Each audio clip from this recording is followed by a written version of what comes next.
ನೆನ್ನೆ CMಗೆ ಭೇಟಿ ಮಾಡಿ ನನ್ನ ಮೇಲೆ ಏನು ಆರೋಪ ಬಂದಿತ್ತು, ನನ್ನ ಮೇಲೆ ಆರೋಪ ಬಂದಿಲ್ಲ. ಈ ಮಾಧ್ಯಮದವರು ಸೃಷ್ಟಿ ಮಾಡಿರೋದು. ಎಲ್ಲೂ BR ಪಾಟೀಲ್ ಅವರು ಒಂದು ನಿಮಿಷ ನಾನು ಕಂಪ್ಲೀಟ್ ಮಾಡ್ತೀನಿ ಕೇಳಿ. ಅವರು ಮಾಧ್ಯಮದಲ್ಲಿ ಇವರು BR ಪಾಟೀಲ್ ಅವರು ನನ್ನ ಮೇಲೆ ನೇರವಾಗಿ ಏನೂ ಆರೋಪ ಮಾಡಿಲ್ಲ. ಅವ್ರೇನಂತ ಮಾತಾಡಿದ್ರು ಮೊನ್ನೆನೂ ನಾನು ಡೀಟೇಲಾಗಿ ಹೇಳಿದ್ದೀನಿ. ನಾನು ಅವ್ರೇನಂದ್ರು ನಮ್ಮ PSಗೆ ಮಾತಾಡುವಾಗ ನಾನು ಪತ್ರಗಳು ಕೊಟ್ಟಿದ್ದೆ. ನಾನು ಯಾರೋ ಪಂಚಾಯತ್ ಮೆಂಬರ್ ಪಂಚಾಯತಿ ಅಧ್ಯಕ್ಷ ಬಂದಿದ್ದ, ಅವ್ನು ಬಂದು ಪತ್ರ ಕೇಳಿದ್ರು. ಅವ್ನ ಪತ್ರದ ಮೇಲೆ ಮನೆಗಳು ಆಗಿದೆಯಲ್ಲ, ಇದೇನು ನಡೀತಾ ಇದೆ ಅಂತ ಕೇಳಿದ್ರು. ಅವ್ರು ನಮ್ಮ ಇಲಾಖೆ ಅಧಿಕಾರಿಗಳ ಬಗ್ಗೆ ಹೇಳಿಲ್ಲ, ನನ್ನ ಬಗ್ಗೆನೂ ಹೇಳಿಲ್ಲ. ಈ ಮಾಧ್ಯಮದಲ್ಲಿ ಎಲ್ಲೋ ಒಂದು ಕಡೆ ನನ್ನ ಹೆಸರನ್ನೇ ಬಂತು, ಎಲ್ಲೋ ಒಂದು ಕಡೆ. ನೀವು ಹೇಳಿದ್ರಿಲ್ಲೋ ಗೊತ್ತಿಲ್ಲ, ಈ ಎಲ್ಲೋ ನನ್ನ ಕಡೆ ಬಂದಂಗೆ ಬಂತು. ಹಾಗಾಗಿ ಮಾನ್ಯ ಮುಖ್ಯಮಂತ್ರಿಗಳು ಇರಲಿಲ್ಲ, ದಿಲ್ಲಿಗೆ ಹೋಗಿದ್ರು. ನೆನ್ನೆ ಬಂದಾದಮೇಲೆ ನಾನು ಎಲ್ಲ ಮುಖ್ಯಮಂತ್ರಿಗಳು ವರದಿ ಕೊಡಬೇಕಾಗ್ತದೆ, ಏನಾಗಿದೆ ಹೆಂಗೆ ಏನೇನಾಗಿದೆ ಅಂತ. ನೆನ್ನೆ ಮಾನ್ಯ ಮುಖ್ಯಮಂತ್ರಿಗಳಿಗೆ ವರದಿ ಕೊಟ್ಟಿದ್ದೀನಿ ನಾನು. ಟೋಟಲ್ ಅವ್ರು ಒಟ್ಟಾಗಿ ಮೊನ್ನೆ ಮಾಧ್ಯಮದಲ್ಲಿ ಹೇಳುವಾಗ ನಾನು 2,000 ಮನೆ ಕೇಳಿದರು BR ಪಾಟೀಲ್ ಅವ್ರನ್ನ ಕೇಳಿದೆ. ಒಟ್ಟಾಗಿ ಅವ್ರು ಕೇಳಿದ್ದು 2 ವರ್ಷದಲ್ಲಿ 6,000 ಮನೆಗಳು ಕೇಳಿದ್ದು. ಪತ್ರ ಕೊಟ್ಟಿದ್ದು ನನಗೆ 6,000ದಲ್ಲಿ ನಾವು 950 ಮನೆಗಳು ಕೊಟ್ಟಿದ್ವಿ. ಅದೇ ಒಂದೊಂದು ಪಂಚಾಯತ್ಗೆ 200, ಇನ್ನೊಂದು ಪಂಚಾಯತ್ಗೆ 200, ಇನ್ನೊಂದು ಪಂಚಾಯತ್ 300 ಅಂತ ಕೊಟ್ಟಿದ್ವಿ. ಹಾಗಾಗಿ ಮಾನ್ಯ ಮುಖ್ಯಮಂತ್ರಿಗಳಿಗೆ ವರದಿ ಕೊಡಬೇಕಾಗಿದ್ದು. ನೆನ್ನೆ ಮುಖ್ಯಮಂತ್ರಿಗಳಿಗೆ ವರದಿ ಕೊಟ್ಟಿದ್ದೀನಿ. ಏನಿಲ್ಲ, ಅವ್ರಿಗೆ ಗೊತ್ತಿದೆ. ಈಗ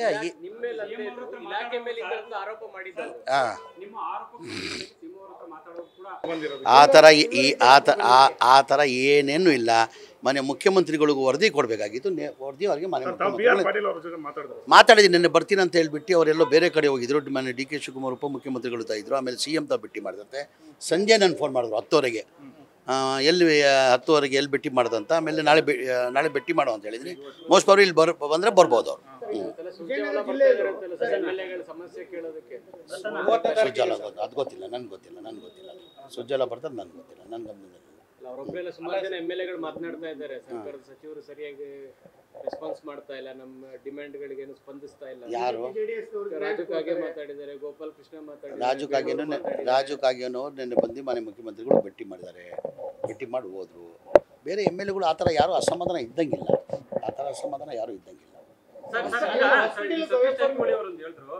ಯಾವುದೇ ರೀತಿಯಲ್ಲೂ ದೊಡ್ಡ ಮಟ್ಟದ ಬದಲಾವಣೆ ಕಾಂಗ್ರೆಸ್ ಅಲ್ಲಿ ಡಿಸೆಂಬರ್ ಅವೆಲ್ಲ ಸುಳ್ಳು ಅಂತ ಹೇಳ್ತಿದ್ದಾರೆ.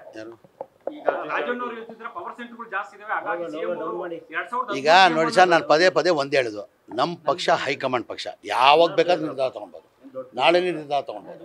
ನಮ್ಮ ಪಕ್ಷ ಹೈಕಮಾಂಡ್ ಪಕ್ಷ ಏನು ನಿರ್ಧಾರ ತೊಗೊಳ್ತಾರೆ ಅದಕ್ಕೆಲ್ಲ ನಾವು ಬದ್ಧ ಇರಬೇಕಾಗ್ತದೆ. ನಾನಿರಲಿ, ರಾಜಣ್ಣ ಇರಲಿ, ಮತ್ತೊಬ್ಬ ಇರಲಿ, ನಮ್ಮ ಪಕ್ಷ ಹೈಕಮಾಂಡ್ ಪಕ್ಷ. ಹೈಕಮಾಂಡ್ ನಿರ್ಧಾರಕ್ಕೆ ನಾವೆಲ್ಲ ಬದ್ಧ. ಯಾರು ಅದನ್ನ ಅವ್ರನ್ನೇ ಕೇಳಬೇಕು. ನ್ಯೂಸ್ ಫಸ್ಟ್ ನಿರ್ಭೀತಿಯಿಂದ ನಿಮ್ಮ ಪರವಾಗಿ.